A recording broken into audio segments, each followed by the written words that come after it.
Hello students, मैं हूं राजेंद्र पटेल और आप देख रहे हो मेरी channel learn physics with Rajendra sir.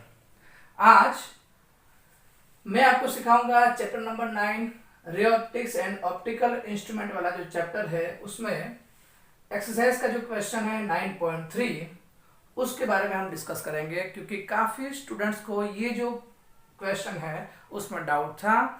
उन्होंने मुझे कमेंट बॉक्स में लिखकर भी भेजा था कि ये जो क्वेश्चन है उसमें डाउट है, तो इसलिए मैंने उन स्टूडेंट्स के लिए स्पेशली ये जो वीडियो है वो बनाया है।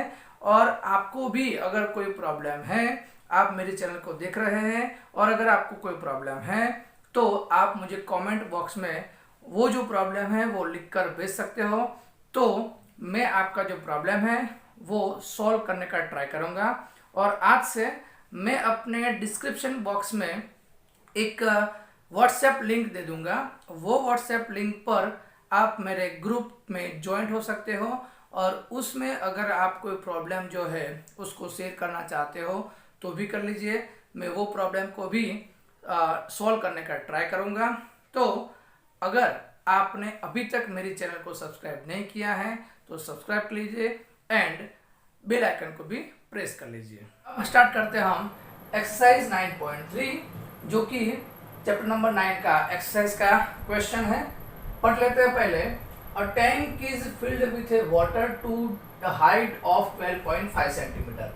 टैंक जो है वो वाटर से भरी हुई है और उसकी हाइट कितने हैं 12.5 सेंटीमीटर।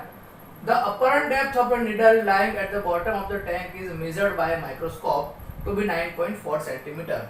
तो यहाँ पर ओरिजिनल जो हाइट है वो 12.5 सेंटीमीटर है और जब हम माइक्रोस्कोप को बॉटम में जो निडल रखी हुई है, टैंक के बॉटम में निडल रखी हुई है, उस निडल को अगर हम माइक्रोस्कोप से ऑब्जर्व करते हैं तो उसकी जो अपर डेप्थ है वो कितनी मिलती है हमें 9.4 सेंटीमीटर।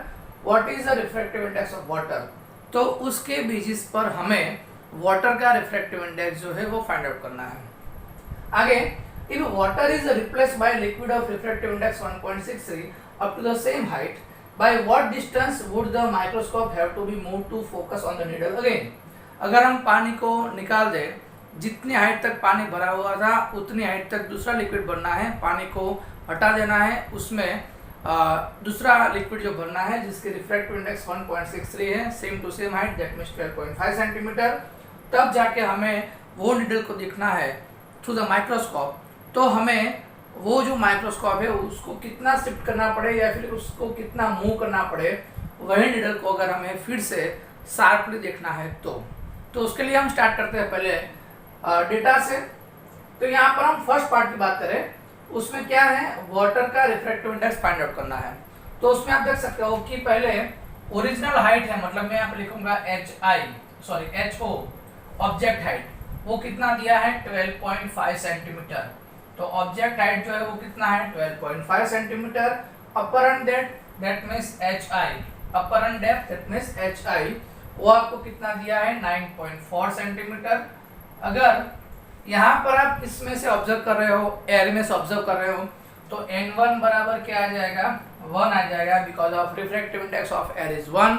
किस में ऑब्जर्व कर रहे हो, तो वाटर में ऑब्जर्व कर रहे हो, तो N2 जो होगा वो हमें एक्चुअली फाइंड आउट करना है, मतलब वाटर की जो रिफ्रैक्टिव इंडेक्स है वही हमें फाइंड आउट करनी है।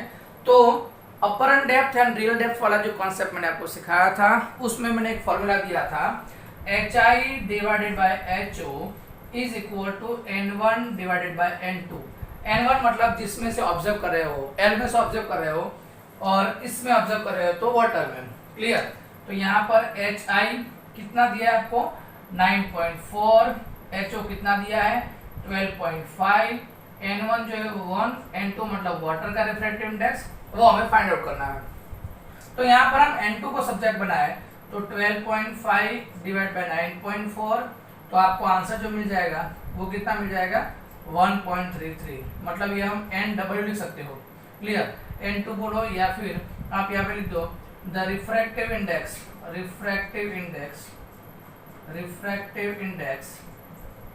of water is 1.33। क्लियर। तो ये हमारा एक फर्स्ट पार्ट जो था वो खत्म हो चुका, पहला क्वेश्चन। अब दूसरे क्वेश्चन में क्या है कि अगर हम ये जो पानी है उसको रिप्लेस कर दे कोई लिक्विड से कि जिसका रिफ्रैक्टिव इंडेक्स कितना है 1.63, तो अब इस केस में क्या है, HO जो है वो तो वही का वही रखना है, क्योंकि जो लिक्विड है जितना वाटर का हाइट था उतने हाइट तक वो पूरा लिक्विड भरना है। तो HO जो है वो 12.5 सेंटीमीटर, डेटा अच्छे समझ लेना पूरा। अब HI जो है वो हमें फाइंड आउट करना है। हम ऑब्जर्व कर कहाँ से कर रहे हैं, एयर में से कर रहे हैं, तो N1 तो क्या हो जाएगा 1 ही होगा, N2 जो होगा वो अब जो नया लिक्विड मिला उसका रिफ्रैक्टिव इंडेक्स जो कि कितना दिया है 1.63। तो अब हम HI फाइंड आउट करें तो फॉर्मूला फिर से अगेन वही HI/HO is equal to N1 divided by N2। तो HI हमें फाइंड आउट करना है, HO जो है वो कितना है 12.5, N1 जो है 1, N2 कितना है 1.63। क्लियर। अब HI को सब्जेक्ट बनाए तो 12.5 डिवाइडेड बाय 1.63, अगर इसका कैलकुलेशन करते हो तो वो कितना आ जाएगा 7.67 सेंटीमीटर। HI जो है वो कितना मिलेगा 7.6 सेंटीमीटर। अब अगर हम जो दूसरा लिक्विड है वो भरते हैं तो HI हमें इतना मिलेगा 7.67।